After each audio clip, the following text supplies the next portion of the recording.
So I was doing course selection when I decided to check out the website ratemyprofessor.com to look at the professors who teach the courses I'm thinking of taking. After seeing some of the reviews and the ways in which students seem to label professors, good or bad, it occurred to me, what really makes a good professor? I decided to set out on a quest to find out by asking students and professors around my campus. I'll start off by asking students and professors some general questions about their learning environments and preferences.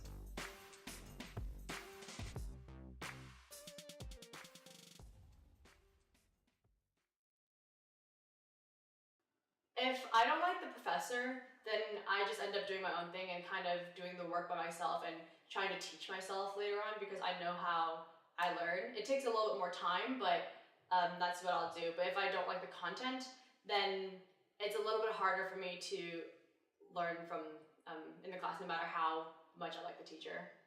I would say not liking the content has a bigger impact on me.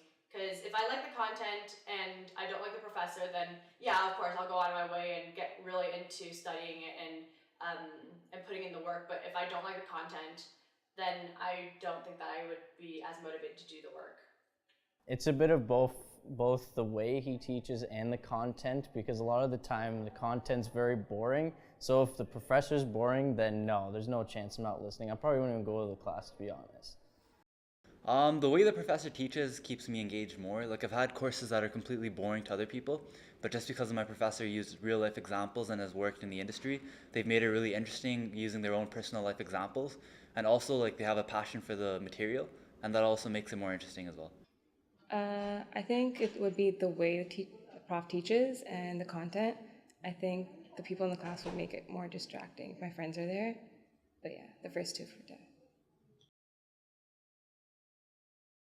Interaction activities, definitely. I'm a hands-on person. I like to get involved in what I'm learning. If I have those assets to use and to look at and to, just interact with it, I would definitely learn better. I think that visual aid allows me to learn the best. I learn mostly through pictures, videos, any kind of visual stimulation. If I read something, I will remember it. So if I'm studying for a test, I like to read the textbook rather than listen to my lectures back again. So in terms of audio commentary, just audio, I don't really pick it up. But if it's a video presentation with audio and visual together, then I'll learn it faster. In terms of me, I'm very different. I learn from just reading the slides in the textbook, but it definitely, if the professor's engaging, I tend to pay attention a lot more instead of just zoning out. Like most kids these days, you see them, they don't even, it doesn't seem like anyone pays attention in class. That's interesting. On that note, I find it fitting to ask about the professor's take on this issue.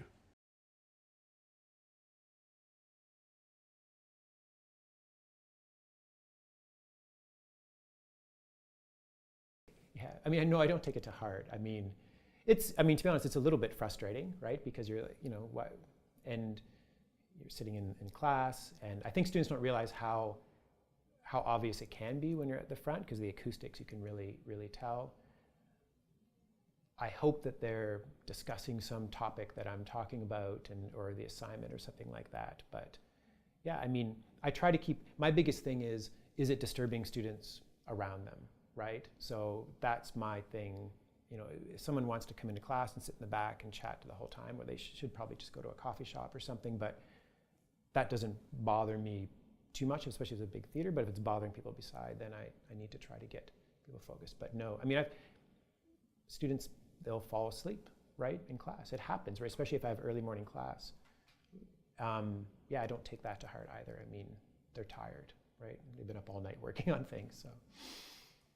I try not to take it to heart, and I try and focus my attention on the students who are paying attention and who do seem interested and who do seem engaged, because at the end of the day, I always say, you're going to get whatever you put into this course, that's what you're going to get out of it. So if you don't want to put anything into this course, that's you can decide that, that's fine. But if you're putting more into this course, then you're going to get more out of it, and I'm going to teach to those who want to get more out of the course.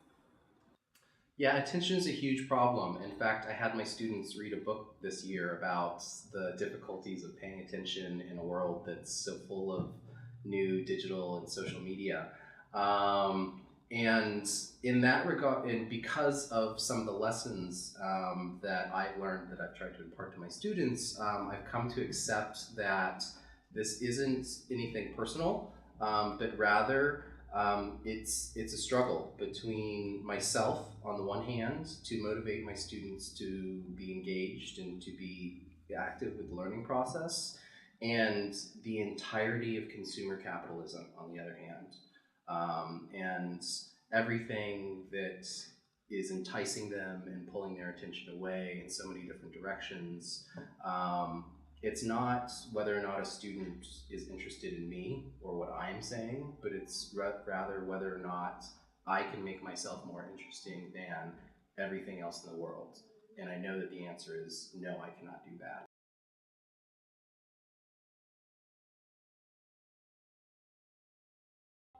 I don't think it necessarily impacts your grade, but I think it is really important to get to know your professor and have them understand who you are. I know that the way that they've read my papers has changed depending on how much they know about my personality. So maybe that affected my grade because they read it from my point of view, so they understood more what I was trying to say. But I don't think that just because you're friends with them, you're going to get a better grade. I feel more inclined to do my schoolwork if I knew a professor personally. So I would kind of feel guilty if I didn't do the work because they set out the curriculum for us and they take the time to do it and to organize it. So if I didn't do it, I would feel really bad if I had a personal relationship with them. But if I didn't, then not really. For me, I always encourage my students to come and see me and come to my office hours or introduce themselves. I often teach smaller classes, so it's much easier for me to get to know my students, and I do try and develop that relationship with them. With the bigger classes, it is harder, obviously, but I still encourage them to come see me so I can get to know them and put a face to their name. And I think it's important for the students as well. It's not necessary for their success necessarily, but I think knowing your professors and getting to know them, that could help you later on. It expands your network, and so I think it does help the students, and I think it's a good idea. Considering that I began my quest on ratemyprofessor.com, I find it fitting that I ask about the website's use among students and professors.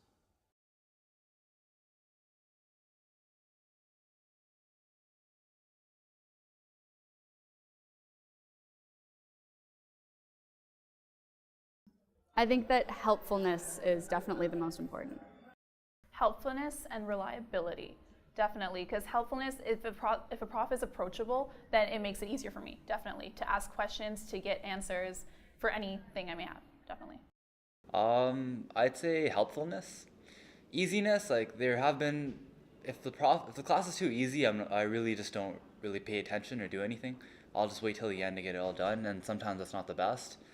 Hotness, I've really not had any hot profs, so and as in anything else, I feel like helpfulness is, like I've had hard courses where the prof's just been really helpful, and that's helped me a lot get through it, and I've gotten higher marks in those classes rather than easier courses and all that.